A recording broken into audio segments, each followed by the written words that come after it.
Boa tarde, gente. Tudo bem com vocês? Vamos começar então a nossa aula de literatura. Lembrando que todo esse material e outros vocês podem acessar no meu canal lá no YouTube. Deixem seu comentário, seu like, ativem o sininho para receber as notificações. Mandem opiniões, conceitos, comentários, que a gente vai lá depois, na medida do possível, respondendo a todos. Não esquecendo, pessoal, que na aula de hoje nós vamos começar a ver a parte dos períodos literários e as eras colonial e nacional na literatura brasileira, começando agora pela parte do quinhentismo. O quinhentismo foi o início de tudo aqui no nosso país, tanto histórico quanto literário. Lembrando que Portugal era o nosso país, o país metrópole, e Brasil, né, o descobrimento do Brasil aqui pelos portugueses, que passa pela história e pela literatura. E aqui vocês observem 1500, então o início de tudo, né, pessoal? Europa renascentista, o quinhentismo, primeira escola literária, e aqui o que é mais importante, predominância de relatos, cartas, textos didáticos, literatura sobre o Brasil e ainda o olhar do estrangeiro. O estrangeiro esse, o português que adentrou estas terras e começou a perceber através do seu olhar o que nós tínhamos de importante aqui. Aqui aparece um esqueminha para vocês, bem interessante, que está sendo preenchido aí na sequência que vai passando. Um panorama da literatura brasileira, né? Nós estamos aqui, ó, nós vamos começar os nossos estudos a partir daqui, século XVI. E aí, à medida que vão passando os séculos, nós vamos ter os outros períodos literários. Aqui o Barroco, nós vamos ter também aqui depois, mais adiante, o Arcadismo, que aparece aqui. Aqui o Romantismo no século XIX, já na era nacional.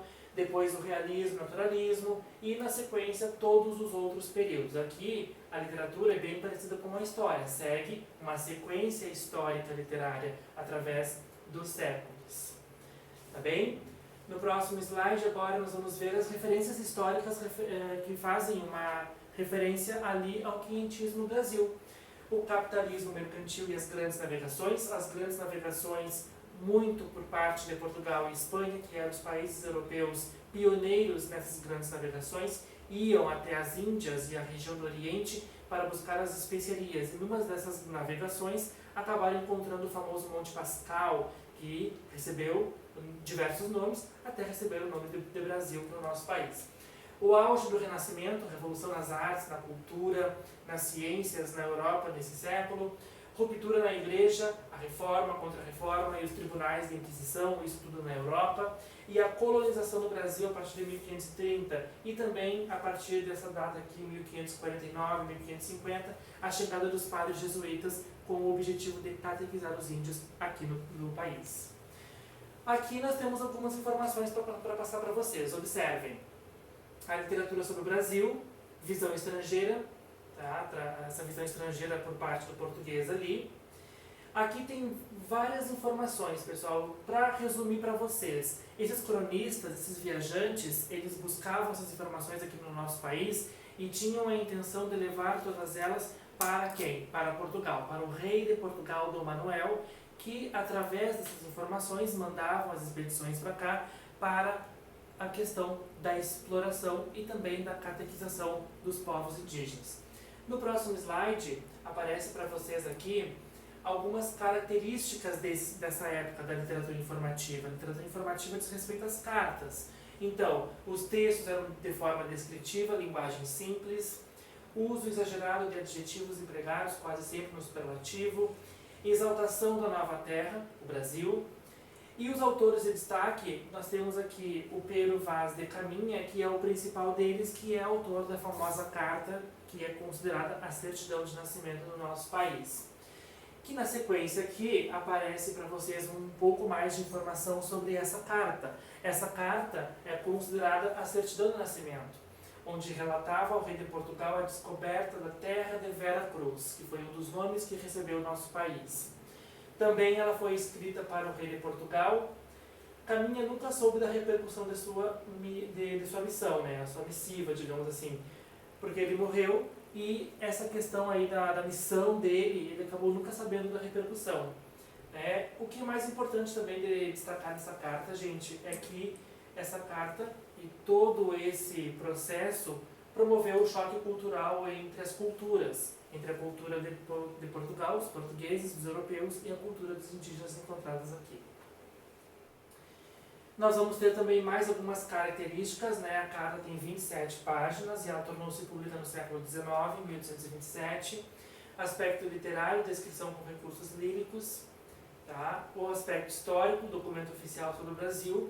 Ela tem mais uma importância ali histórica, mais histórica do que propriamente literária.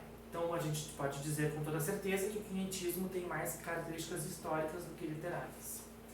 Na sequência, alguns trechos para fazer análise sobre a Terra. Tá? Aqui, a referência nessa carta, aqui nesse trecho, fala sobre a Terra graciosa, que nessa Terra tudo pode, digamos, plantar, que vai colher. Então essa é a referência. No próximo slide, nós vamos ter sobre os habitantes. Quem eram os habitantes? Os indígenas.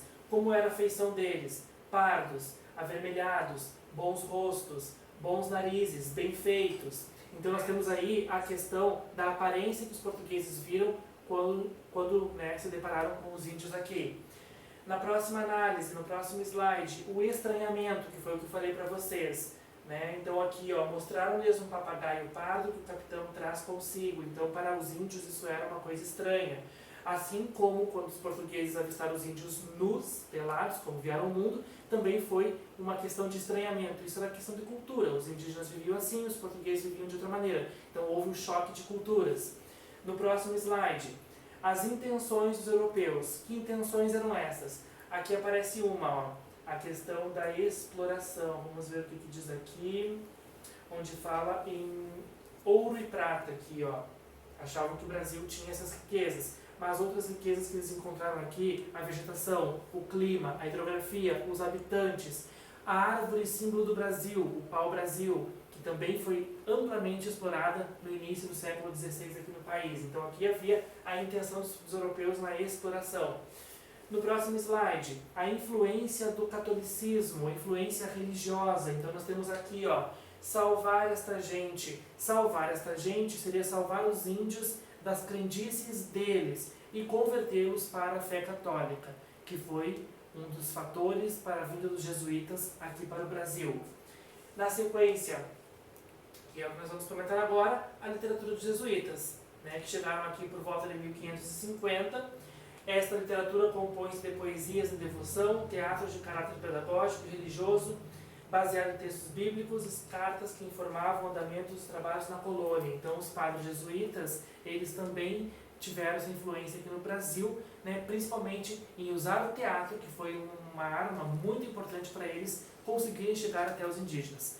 Padre José de Anchieta, que é o autor, que aparece aqui para vocês, teve um papel de destaque na fundação de São Paulo. Fundaram cidades, fundaram escolas, catequizaram os índios. Padre José de Anchieta escreveu uma gramática em tupi justamente para chegar mais próximo dos índios. Ok, gente? Então, só para a gente recapitular, quinhentismo, literatura de informação, literatura dos padres jesuítas, e aí nós vamos ter essa questão aí referente a essa divisão que vocês têm que saber a respeito do quinhentismo. É o primeiro período da literatura, tá? É o primeiro período da literatura brasileira, dividido em informação informativa e jesuítica, e mostrando aí toda a parte histórica, basicamente aqui no nosso país, que recebeu vários nomes, até se chamar Brasil. Ok, gente? Encerramos por aqui. Na sequência, depois desse conteúdo, vem os próximos períodos literários, mas isso fica para a próxima aula. Uma boa tarde para vocês e até a próxima aula.